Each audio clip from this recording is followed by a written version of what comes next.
So to make today's recipe, you guys will need about 1 to 2 teaspoons of matcha tea, a little bit of honey and vanilla extract, and your favorite coconut milk. I like to use the 50-50 blend, the half coconut, half almond. I think it's by Silk.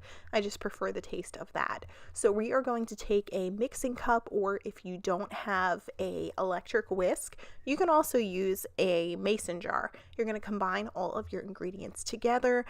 This matcha tea I bought directly at the store. There's a lot of brands on Amazon. Just be really careful because some of it is not true green tea. It is the fake stuff. So be careful of what you're buying. Then I'm going to turn on my whisk and then whisk to your desired consistency. If you like it really foamy, do it a little bit longer. Which, by the way, I never had one of these whisks before. I used to always just use a mason jar and shake it up. But I found this at Target for $9. So I was like, okay, we can do that. We can spend $9 and splurge. Since I always make cappuccino and frothy typed espresso drinks, it comes in handy for the matcha as well. Then just pour it up, and I like to garnish it with a little tiny sprinkle of matcha powder. And there you go. It is so delicious and easy. It's a good alternative to coffee, and it's going to give you a lot of energy. I hope you guys enjoyed this recipe, and I'll see you next time. Have a delicious day.